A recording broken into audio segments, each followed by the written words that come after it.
Ever since Apple's iPhone event last week, I have been asking myself the same question. Do these new iPhones deserve to be called the iPhone Pro? Well, on one level, yes, because Apple made them and they can call it whatever they want. And while I don't agree with every decision Apple made here, these are still the best iPhones Apple has ever made. Is that enough to warrant this new name? Maybe. There are some notable improvements in these two devices, which I'll dig into in a minute. In other ways, though, the upgrades Apple made to the iPhone 11 Pro and Pro Max are so subtle, I think it would actually take a pro to spot them.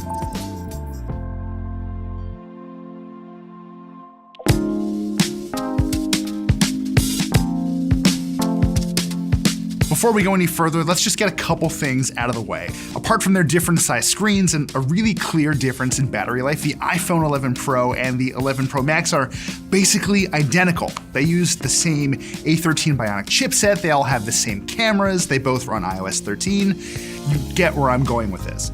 If you're considering buying a Pro, your real decision boils down to three things: what color you like, how much storage you need, and whether you want to use a phone as big as the Max all the time. Because these phones have so much in common, they share the same design quirks that Apple embraced this year. They're both a little faster than the XS series was last year, and they both come in Apple's new Midnight Green, which really seems to be a crowd pleaser. I do have to say, it's only really green in direct light though, otherwise it just kind of looks more like a slate gray, which is honestly fine by me. These backs are made from a single piece of milled glass, and most of it has this really nice matte finish. It also means they're a little less prone to sliding around on certain surfaces too. Imagine this, you're about to sit down on your couch and you just sort of absentmindedly put your Pro on the arm. I do this all the time, and when I tried it, the XS clattered to the ground while the Pro stayed put. Your mileage is probably gonna vary, but in my experience, this new finish doesn't just feel good, it's actually helpful.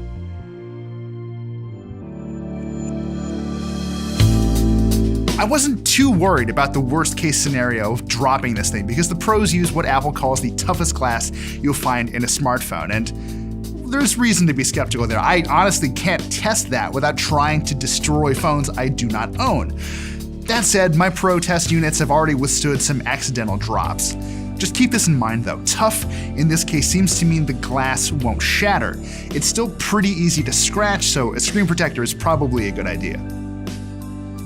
Now, remember when I said you'd have to be a pro to spot some of the changes Apple made here? Well, the iPhone Pro screens are one of the best examples of that. Apple calls these panels Super Retina XDR displays, and that kind of bombastic branding suggests we can expect some eye-catching improvements. About that, these are great screens, but they're not dramatically better than the ones from a year ago. Screen brightness tops out at around 800 nits instead of the 600 something we got in the XS series, but the Pros aren't that much more readable in broad daylight than those older phones were, if at all, actually. The difference is most notable when you're watching 4K HDR video, where the brightness peaks at around 1200 nits during really bright scenes.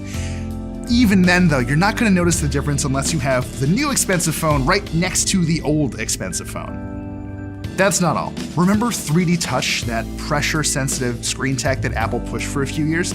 Well, it's finally gone, and if you really miss it, like I did, which I'm in the minority on, I'm sure of that, you can long press on app icons to access the same shortcuts. Most people I know never actually used it though, so losing it here makes a lot of sense. Performance is another one of those areas where you might not see a huge difference, but that really depends on where you're coming from. If you haven't upgraded your phone in a while, the iPhone 11 Pro and Pro Max will feel fantastically quick thanks to Apple's new A13 Bionic chipset.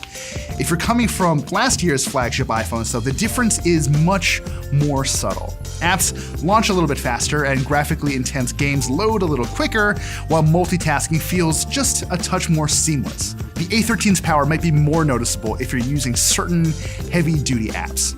Since Apple execs spent a lot of time on stage last week talking about video recording, I tried exporting 13 minutes of 4K 60 frame per second video in iMovie. It took 18 minutes for the Pro and Pro Max to render that final 5.7 gig file, compared to about 21 minutes on last year's XS and XS Max. That's a decent improvement, but maybe not earth-shaking.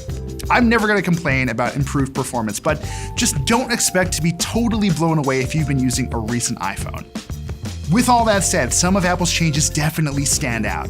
Battery life is a great example. Because the A13 is more efficient, in addition to just being faster, I've generally been able to get about 12 hours of continued use out of the smaller Pro instead of the 9-ish I got out of last year's XS. And the big ol' Pro Max easily ran for between 13 and 14 hours on a single charge compared to the 11 to 13 hours I got of last year's big iPhone. If it's big changes you're after here, look no further than the cameras.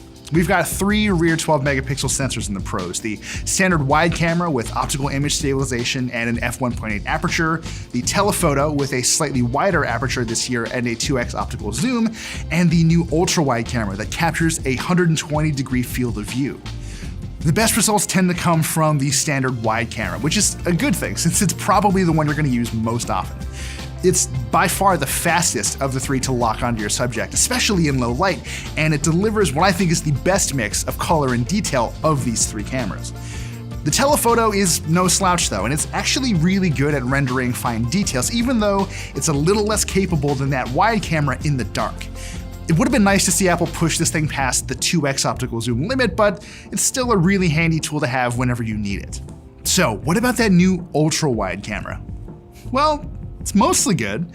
It struggles at times to capture evenly exposed photos in the dark, and it doesn't pack photos with detail the same way the standard wide camera does. There's still a decent amount of it there, especially when you're shooting in bright conditions. It's just not as much as the other cameras, and that's kind of not the point. This camera is all about giving your photos more space and context.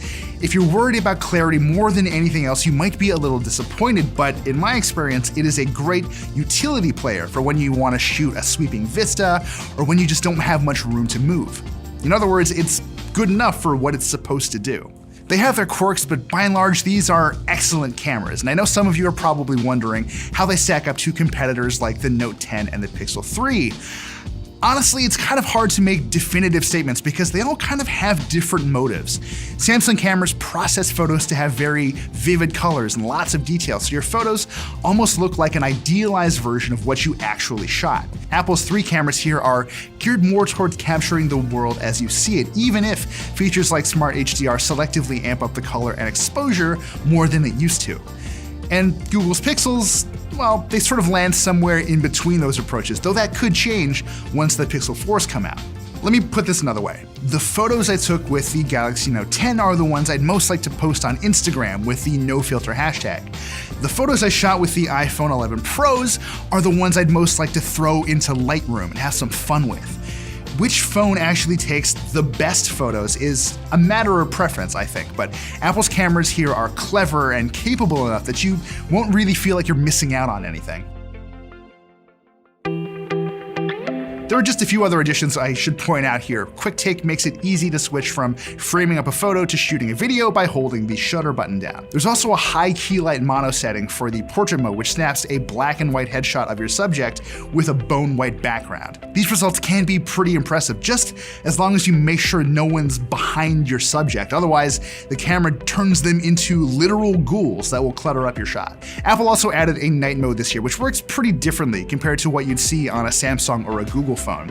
The camera will recognize when you're shooting in the dark and automatically enable night mode. That is to say, you can turn it off before you shoot, but you can't really prevent it from turning on in the first place. And the results are maybe not quite as striking as what you might get out of a Pixel, but that's again sort of by design. Other phones' night modes tend to brighten up photos too much, as if they were trying to turn night into day. Apple's night photos are still plenty bright, but they feel like they were shot in the wee hours, and whether that's a good thing is again really up to you. There is just one catch though, you can't use the night mode with that ultra-wide camera at all. The 12 megapixel front camera isn't quite as interesting as what's around back, and as usual, it'll take nice selfies without a whole lot of fuss. Apple did add 2 notable features here though. Tapping a button widens the camera's field of view so you can squeeze a few more people into those selfies. You can now also shoot slow motion video, which works as well as you'd expect. You're gonna start seeing these Slofies everywhere, and while I hate the name, I figure I should just contribute my own before everyone goes crazy, so just enjoy the shot of what happens when I eat a handful of glitter. Kids, please don't try this at home. Oh, and the videos you shoot with the iPhone Pros are pretty great, actually. You can capture footage at up to 4K 60, and thanks to an assist from the neural engine, the pros did a surprisingly good job at adapting to changing conditions. Exposure was more consistent throughout, and I noticed a lot less noise than I expected. So, at the end of it all, should you buy an iPhone 11 Pro or Pro Max? Well, I think it really depends. They're all around better than the XS series, and they're definitely a worthy upgrade if you're using an iPhone 10 or anything older than that. These are, after all, probably the most powerful smartphones money can buy right now. But if you don't need the best of the best, or if you're still not generally thrilled about the idea of dropping $1,000 on a phone, even a phone that'll last you a few years, there's another way. The iPhone 11 is the more practical choice, and the one that probably just makes sense for more people.